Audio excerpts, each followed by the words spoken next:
everyone. This is a covering of the technical side of running the map test. If you have questions about Spring testing, Spring proctoring, you can read the Spring protocol document, but that's not what I'm covering in this video. This is just about the technical side of running map testing.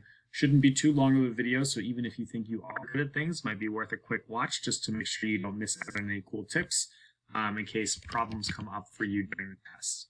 First of all, you're going to want to go to the website to log in. That's teach.mapnwea.org, which you can actually find straight off of the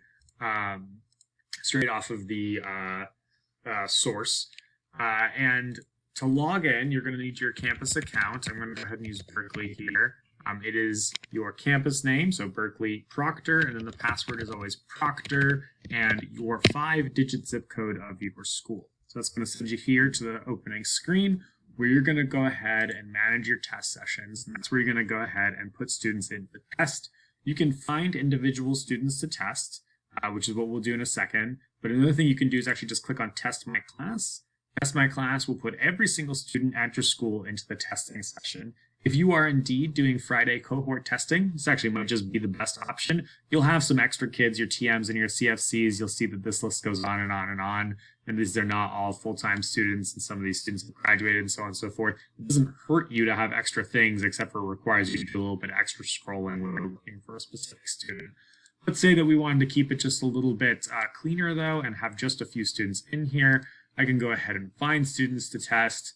I recommend generally looking up students by their last name. So I'm going to go ahead and add the Barbanels, and we'll add Maya here. And we're going to go ahead and test now these students. Okay, these students are now ready to test. Ideally, beforehand, you should assign them their tests and maybe any accommodations. So today we're going to be doing the math test with them. We'll go ahead and assign all that information to them. That way they don't accidentally choose the wrong one. Remember, we're doing math and reading. Language usage is not a test that students should be taking or need to be taking. And you will have here the session name and the password that students will need to log this test. I'm also going to show you what it looks like over on the student side by opening up a new window. Now you can have students test on your school computers, but a number of you might have school computers that are not working well or not enough school computers for all your students to be testing. In that instance, you're going to want to go ahead and have students test on their own. Either way, I would not recommend using the application on the school computers. You want to use the browser version. Kids, of course, can do this from their own test. You're going to want to use this link, test.mapnwea.org, and then I highly recommend using the /# /no popup. This prevents the pop-up blocker from blocking the test from popping up. You can, of course, just turn off the pop-up blocker, and that will work too. You'll see here that I have a couple problems going on, and let me talk about these. First of all, if you have an operating system problem, it is not fixable. Some of the student computers at some of your campuses might be outdated. Submit an IT ticket so they know that the problem is that your computers are outdated. You should be looking to converse with them about that, but you cannot fix that problem. Through software here. So you will have to look into doing something like finding computers that you can use, having students use their computers. If you have iPads, there's an iPad application that can be used as well.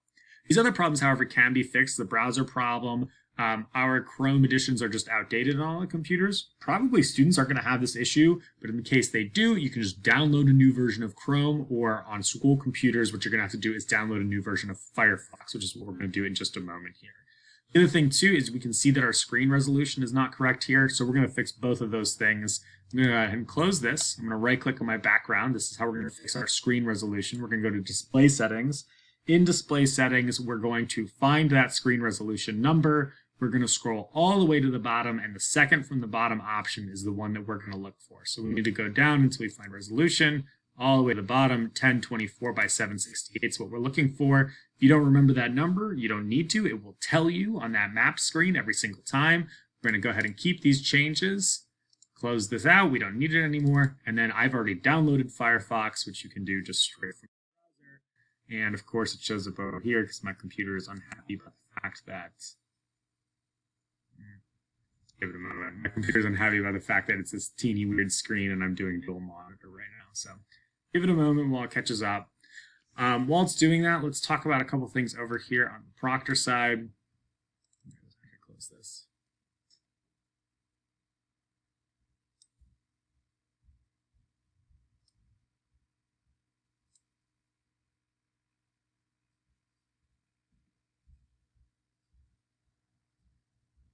There we go.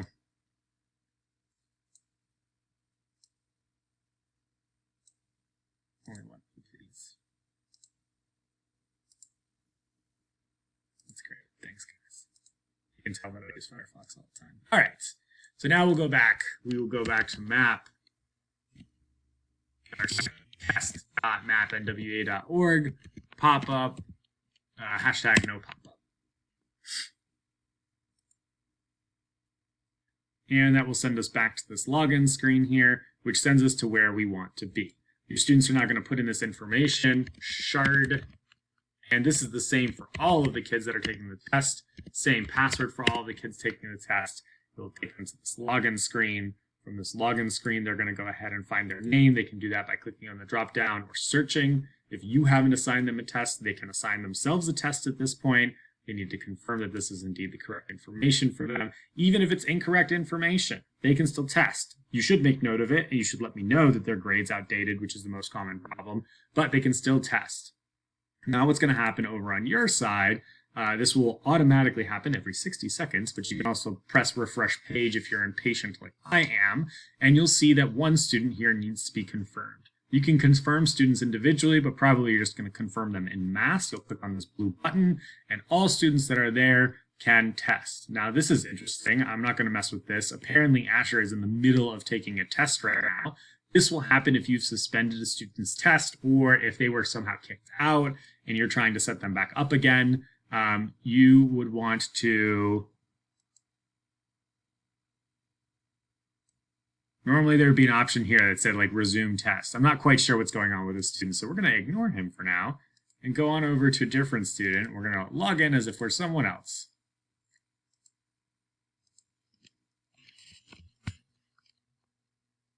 Oop, there you go, forgetting the pop-up thing. Oh no, now it's remembering, of course.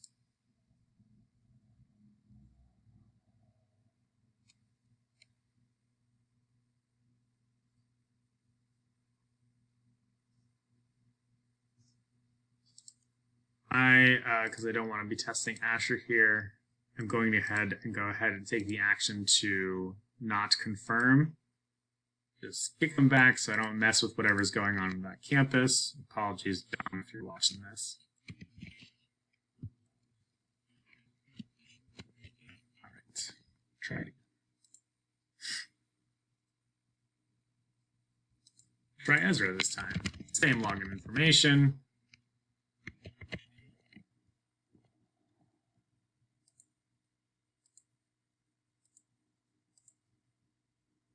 Over here, when we refresh, we see that he's waiting to be confirmed. We'll click this blue button to confirm him. You'll notice that it didn't give me a pop-up this time because he's good to go.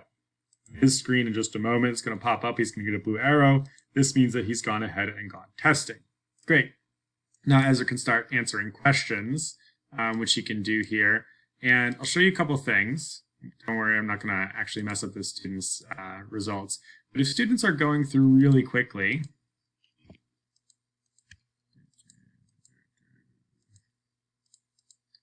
and not really reading the questions, at some point,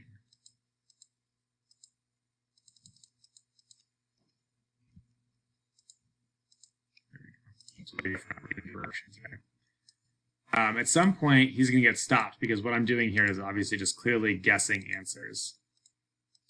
And you can see how hard it is for this test to actually stop you for guessing, because I am spending no time whatsoever deciding on any of these things, and I'm just moving forward. And it still hasn't stopped me yet for doing a lot of guesses. You really have to go and pretty aggressively rush to get this screen right here. So kids might come up to you and ask you for the Proctor pin. Don't just give it to them. This is your point to stop them and actually talk to them about what's going on with the test and how they're treating it. If I refresh my page right here, you can see that he's on question 10. Actually, it'll take another moment. It will in a moment say that, it'll mark him in red, say that he's paused. It will show me that he's had a bunch of rapid guesses in a row. There we have it right there. And I can give him this Proctor pin to unlock his test, which he could just type in right here, 655, or you could type it in, and then they would go ahead and resume. But there's actually another way you can do it from your screen, which is helpful if you're testing virtually. You can actually just take the resume action for the student's test, and in just a moment it will pick back up for them again. Okay, so as a student is going through and testing, you might have other issues pop up, like for instance, they close the window. Now, if they close the window or the internet crashes on them or whatever, and then they go back to log into the test again, they're going to find, oops, this is what happens when you forget to put the no pop-up. They're going to find when they log in that their name isn't going to be there. Why is that? That's because the test thinks that they're currently in the middle of testing, right? Right now, my Proctor screen is telling me that Ezra is testing. His name is not available on this list. This usually sets out like kind of a brief freak out moment. This is fixable. Almost everything is fixable with this solution. You know how when you have a problem on your computer and you press the restart button because you don't know how to fix it? Do this to solve 90% of your problems. Pick the student, take the suspend action. Suspend means put this on a long-term pause. So Ezra can come back and test tomorrow, a week from now, or even right now, which is what I want to do. After you take suspend, we're going to take test again. Now on this screen, I'm going to tell Ezra to refresh his screen, which you can do with F5 or even just pressing this button. And boom, Ezra's back and ready to test again. Have I lost all my test stuff, Nick? No, you have not. Ezra, nothing to worry about. As soon as it asks me, do I want to resume this test? I'm going to say yes, I want Ezra to resume this test, and it will kick you over to, boom, question 12. Nothing is lost. Okay? That sequence again, suspend, test again, will solve all of your problems. Okay? Pause is only for short pauses, maybe 20 minutes or so. That's great. Now, you also might have issues when you go, let's say that it's a different day. I'm going to test, and I go to find students to test, and I can't tell you how many times I get this question. But again, we're going to have the Barbanel boys test today. Maybe they're finishing their test or whatever. And what's happening? It won't let me test now. You might have noticed it on the previous page where it's managed test sessions. I actually have an active test session because I forgot to close the test session. I didn't end the test session. I just clicked out of the screen. So I have to click on return to testing here. And I could then either use this testing session if I wanted to, add new students to it if I wanted to, or I can go ahead and end the test session here. I can save and exit or delete, doesn't matter. And then I can go ahead and find and start a new test session, which is what I'm going to do this time. And let's say there's new login stuff now. Ezra, again, if he logs in, just going to show you, it still has his results saved from the previous test session. So it does not matter that I closed the test session, deleted it without saving anything in there. The map system is super duper resilient. Super duper resilient when it comes to saving student tests. I've actually almost never seen a student test get erased from anything but a human error. We're going to have him take the math. In this case, I had him choose it because maybe this is my makeup day. Go ahead and confirm him. It's going to ask me, hey, do you want to resume this test? The answer is yes. And then we're good to go. I mean, that's basically it, right? This is the majority of things. Like I said, most of your problems you can solve with that suspend test again action will really knock out most of the things that are in the way for you. If you have other questions or other difficulties, and message me. I will say throughout the month of March, I will be busy testing myself, so I might not be as responsive depending on the moments. So I do advise you, encourage you to just test this little loop yourself, making sure that you're doing it. I'm going to take one last action here to show you what you can do, and it is to take Ezra's test and terminate it. This means to delete it. It basically never existed. I'm scrubbing it off the face of the earth. That's because Ezra didn't actually take this test. I don't obviously want to have this record in here for him. Hope that was helpful. Thanks, everyone. Bye.